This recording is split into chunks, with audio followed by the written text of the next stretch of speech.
कहते हैं शंकर भगवान के गण नंदी इतने सुंदर थे कि उनको देखकर अप्सराएं भी उनकी ओर आसक्त हो जाती थी। इतने सुंदर। तब बाबा देवाधिदेव महादेव की आराधना में नंदी लग गए।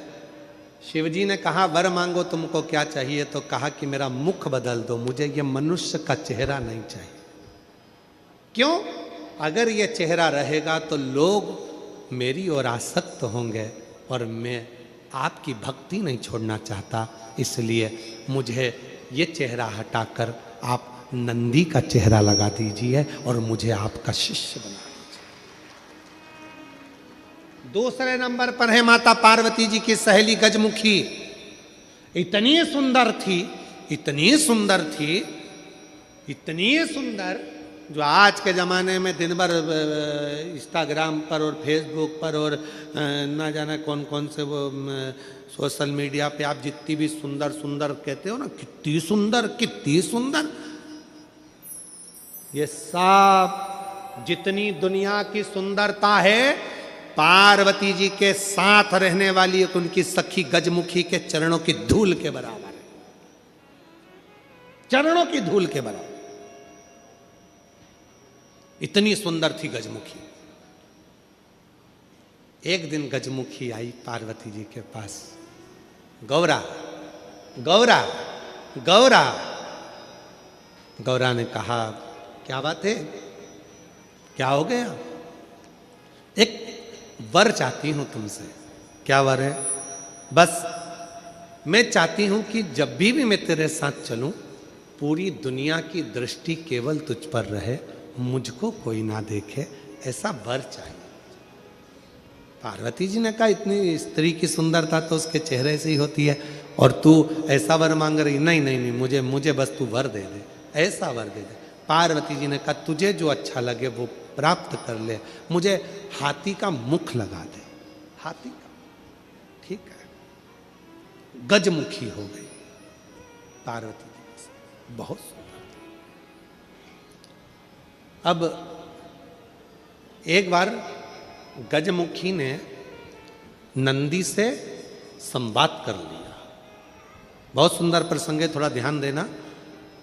पहली बार स्मरण में आया इसलिए उसको सुनाने का मन कर गया। बहुत सुंदर प्रसंग। गजमुखी ने नंदी से एक बार संवाद कर लिया। दोनों की खींचातानी होने लगी। नंदी कहने लगे भोलेनाथ जी के भार को मैं अपने कंधे पर लेकर चलता हूं, मेरी पीठ पर शिव और शक्ति दोनों विराजमान होते हैं, मैं उन दोनों को भ्रमण कराते रहता हूं। देखा मुझ में बल, मैं शिव और शक्ति को अपनी पीठ पर बिठाकर घुमाता रहता हूं। गजमुखी सुनती रही। गजमुखी ने कहा रे नंदी, ये तेरा भ्रम है कि तू शिव को उठाकर लेकर जा रहा। ये तेरा भ्रम है कि शंकर भगवान तेरी पीठ पर बैठकर जा रहे हैं। शंकर भगवान को लंका का राजा रावण भी ले जाना चाहता था, पर भगवान शंकर ने अपने अंगूठे को, मात्र पांव के अंगूठे के नख को इतना सा दबाया था और रावण ने पूरा बल लगा दिया था तो नहीं उठा पाया था। जरा सोच नंदी, वो तो शंकर भगवान की कृपा है तुझ पर, इसलिए शिव जब तुझ पर बैठते हैं हल्के हो जाते हैं, इसलिए तेरे साथ चले जाते हैं। पर नंदी मानने को तैयार नहीं।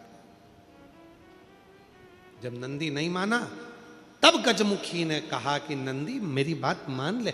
नंदी कहते नहीं, अगर तुम कहती हो कि शिव हल्के हो जाते हैं भक्त के लिए, तो तुम ऐसा कुछ कर कर बता दो कि शंकर भगवान तुम्हारे कहने पर बैठ जाए। ठीक है। आज गजमुखी पार्वती जी की आज्ञा लेकर तप साधना में बैठ गई। शिव जी प्रसन्न हो गए। क्या बात है गजमुखी, क्या चाहती हो? इतने दिनों से तुम तप साधना कर रही हो पार्वती की, आज मेरी तप साधना? क्या हुआ? बोलो गजमुखी, क्या चाहती हो?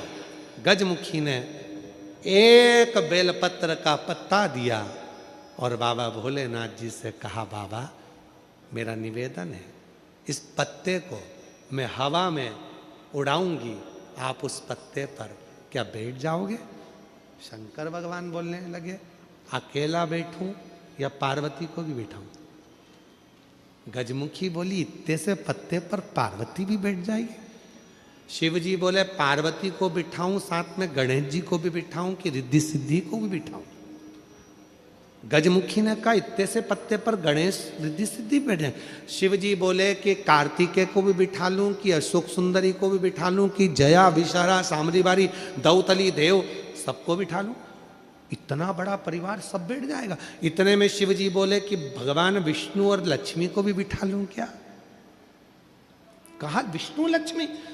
तू कहे तो ब्रह्मा ब्रह्माणी को, ब्रह्मा ब्रह्माणी, इंद्र इंद्राणी, 33 कोटि देवता इस पत्ते पर बिठा देता हूं, बोल गजमुखी। गजमुखी मुस्कुराकर बोली, ये सब तो नहीं, केवल आप बैठ जाइए। गजमुखी ने शिव नाम लेकर पत्ते को शिवलिंग पर चढ़ाने के लिए बस थोड़ा सा उसको नीचे की ओर गिराया। उतनी देर में उस पत्ते के अधर पर मेरा शंकर आकर विराजमान हो गया। मेरा शिव उस पत्ते पर आकर विराजमान। आवाज लगाई, नंदी जल्दी आओ। तुम कहते थे मुझ में बल है, मैं शिव को पीठ पर बिठाता हूं। तुमसे ज्यादा बल एक बेलपत्री के पत्ते में है, जो पूरे 33 कोटि देवता को एक पत्ते पर बिठा सकता है। एक बेलपत्र के पत्र में वो बल होता है, एक बेलपत्र के पत्ते में वो बल होता है, पूरे ब्रह्मांड को वो अपने में समेटे रहता है। तब भगवान शिव ने प्रसन्न होकर कहा, सुनो गजमुखी, आज मैं प्रसन्न हुआ, तुम्हें वर देता हूं। जब भी पृथ्वी पर मृत्युलोक में कोई पार्थिव शिवलिंग का पूजन करेगा और पार्थिव मिट्टी का जब कोई शिवलिंग बनाएगा, उस शिवलिंग को केवल थाली पर, पाटे पर या लक्कड़ पर नहीं, मेरा बेलपत्र रखकर जब उस पर कोई शिवलिंग का निर्माण करेगा, जो कामना वो चाहेगा उसकी कामना शिव उसी क्षण पूरा कर देगा, उसी क्षण पूरा। आप में से कितने लोग हैं जो पार्थिव लिंग का निर्माण करते हैं? हाथ उठाओ। करते हो सब? वैसे नहीं करते होगे तो सावन में अपन लोग सब मिलके ही करते। काय में बनाते हो? पात्र में। पात्र के अंदर जब शिवलिंग का निर्माण करते हो तो सबसे पहले नीचे एक बेलपत्र रखा, रखते हो? जम के तो बोलो, रखते हो ना? बहुत जरूरी है एक बेलपत्र। क्यों? कहते हैं जब हमने शिवलिंग बना लिया, पूजन चालू कर दी, पानी डालना प्रारंभ करा, ये तो मिट्टी है, धीरे धीरे पानी चढ़ते चढ़ते गलने लगती है। जब मिट्टी गलने लगती है, शिवलिंग थोड़ा थोड़ा थोड़ा थोड़ा खंडित होने लगता है। मन में आता है कि हमने शिव जी की पूजन करी, शिवलिंग मिट्टी का था, गल रहा है। शहद चढ़ाने से, दूध चढ़ाने से, जल चढ़ाने से, अभिषेक करने से मिट्टी गलने लगी है, शिवलिंग खंडित होने लगा है।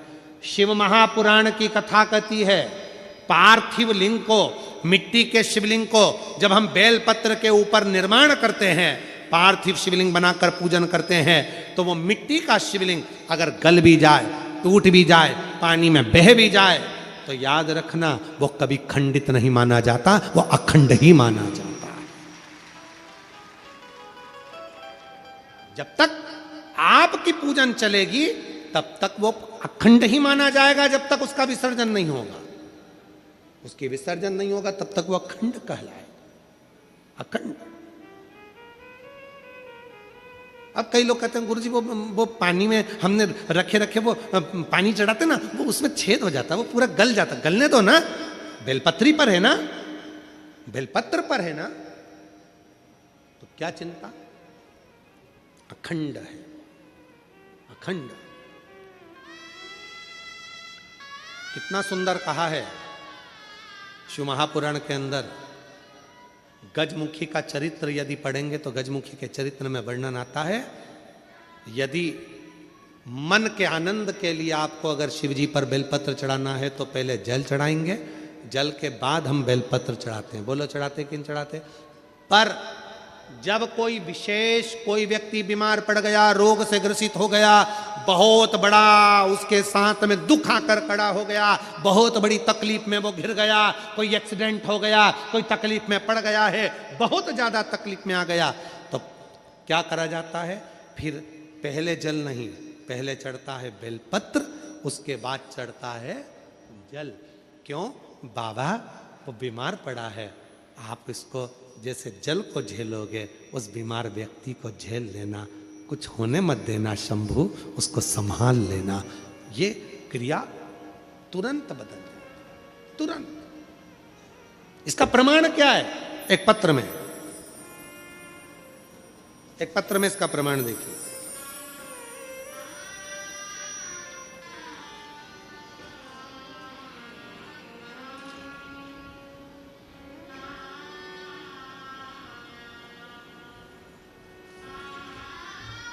अर्चना कुमारी, पति का नाम अखिलेश सिंह,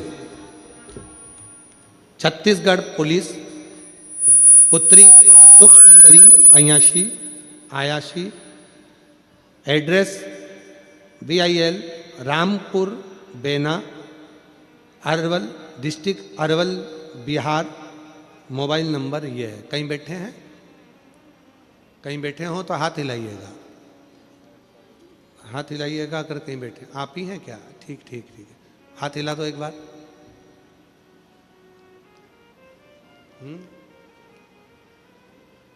नहीं, वो नीली शर्ट में खड़े हैं, वो हैं शायद। नहीं, सामने सामने खड़े हैं, नीली शर्ट में, बिल्कुल सामने।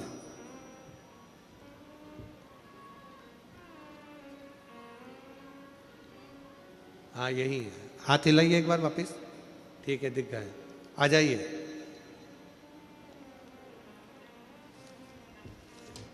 गुरुदेव, 7 साल हो गए थे, मेरे घर में औलाद नहीं थी।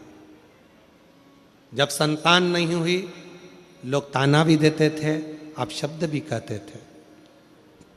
7 साल तक डॉक्टर ने इलाज करा, कहा कि तुम्हारी दोनों ट्यूब ब्लॉक है और दोनों ट्यूब ब्लॉक होने के कारणवश तुम्हारे यहाँ संतान का सुख नहीं है, तुम्हें IVF कराना पड़ेगा।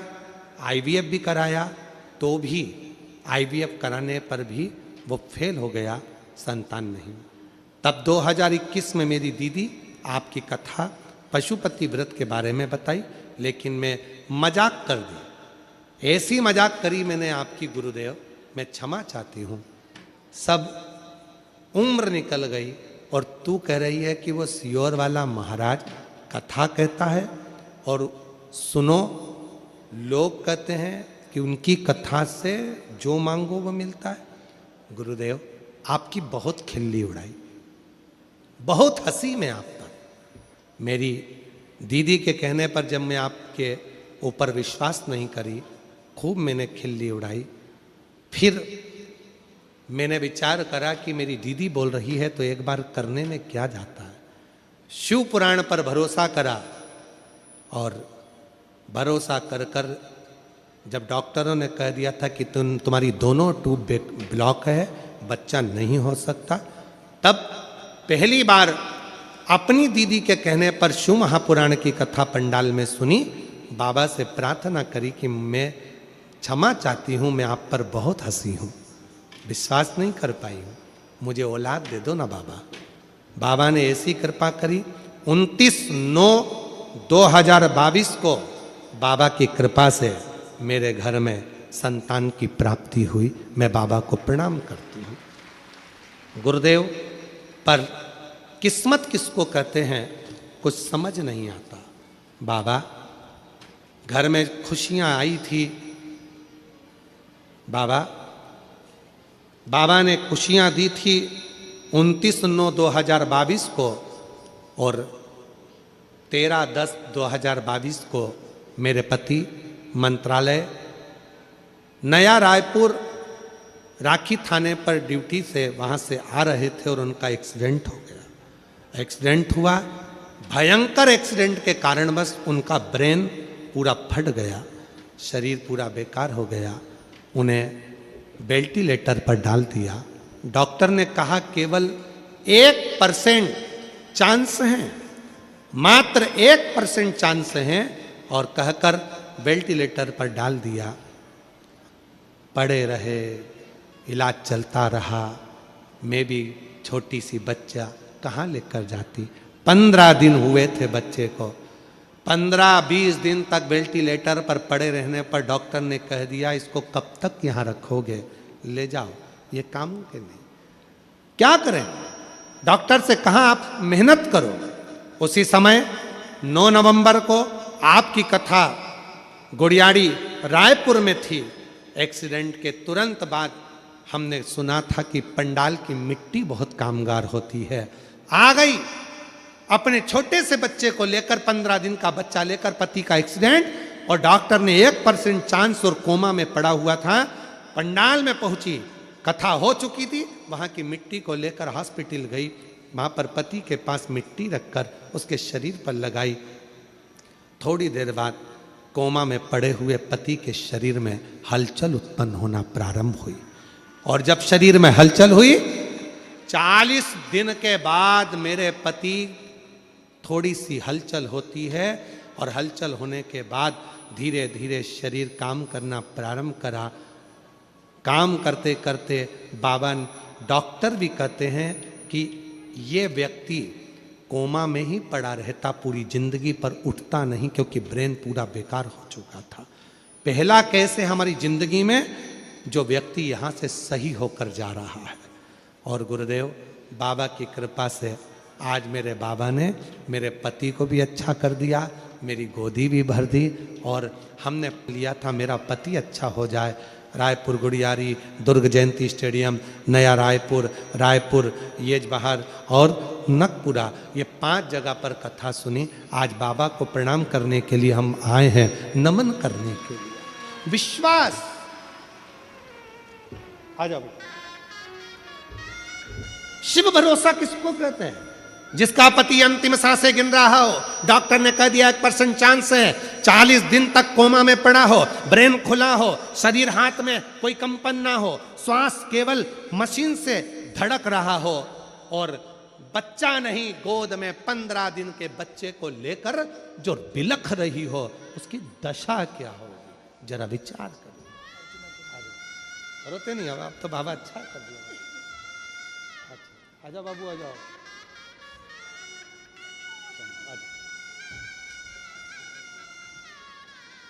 ये शिव की कृपा से दोनों नशे ब्लॉक, यूट्यूब जो ब्लॉक, डॉक्टर ने कह दिया बच्चा नहीं हो सकता, और बाबा ने बच्चा दिया। आखिरी में विश्वास नहीं था दीदी पर, तो थोड़ा हंसी, बाबा ने परीक्षा ले ली, और पति का ऐसा एक्सीडेंट हुआ, मंत्रालय में नौकरी, पुलिस विभाग में, और पूरा ब्रेन पूरा डैमेज, नहीं हिल सकते, कोमा में चले गए, 40 दिन तक पड़े रहे। तब आखिरी में बच्चे को लेकर कथा के पंडाल में 15 दिन का बच्चा लेकर पहुंच गई। मिट्टी उठाकर पति के पलंग पर लगाई, शरीर में हलचल होना प्रारंभ हो गई, और बाबा ने आज पूरा ठीक कर कर यहाँ खड़ा कर दिया।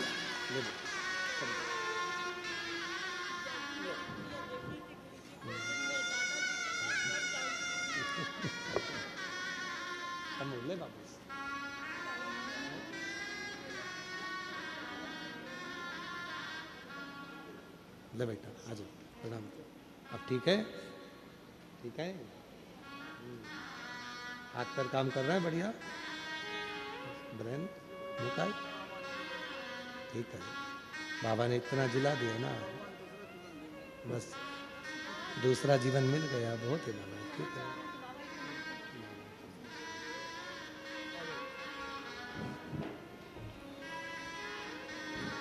हे त्रिपुंडधारी, हे त्रिशूलधारी, हे त्रिपुंडधारी, हे महादेव नमन चरणों में स्वीकार कीजिए, सबका किया है मेरा भी उद्धार कीजिए, उद्धार कीजिए। है त्रिपुंडधारी, है त्रिशूलधारी। मेरी जीजियों, ये दुनिया की दृष्टि में केवल शिव पुराण की कथा है। ये दुनिया की दृष्टि में लोगों को लगता है सियोर वाला बाबा आता है, कथा सुनाकर चले जाता है। पर जिसने पंडाल की महत्वता को जान लिया, जिसने कथा के पंडाल की मिट्टी की महत्वता को जान लिया, जिसने शिव महापुराण की महत्वता को जान लिया, बाबा ने उसका हाथ पकड़ लिया। सोचो उस महिला से जो 15 दिन की बच्ची को गोदी में लेकर कथा के पंडाल में दौड़ी होगी, जब डॉक्टर ने कह दिया होगा कि 1% चांस, 99% शरीर जा चुका है, चला गया, कुछ भी नहीं है शरीर, कुछ भी नहीं। वो तो नौकरी कर रहे थे, सर्विस कर कर घर आ रहे थे। इसने, उसके भी मन में उत्साह था कि मेरे घर में बच्चा हो गया इतने सालों के बाद, और नौकरी कर कर और घर आ रहे, सर्विस में, पुलिस विभाग में नौकरी, और आ रहे घर, और एक्सीडेंट को योग संजोग, किसको, किसका भरोसा। वो बोल रहा है मेरे को मेरा दूसरा जीवन मेरे भोलेनाथ ने मुझे दे दिया, दे दिया। किसका भरोसा, किसके आश्रित। और फिर निवेदन करूं मेरी बहनों, मेरी जीजियों, जीजाओं, मेरी बेटियों, बेटाओं, मेरे भाई, मेरी बहन, मेरे बुजुर्ग माँ बाप, याद रखना, ये कुबरेश्वर धाम से चलकर ये शिवपुराण अगर तुम्हारे क्षेत्र में आई है तो तुम्हें कुछ देने के लिए आई है, कुछ लेने के लिए नहीं।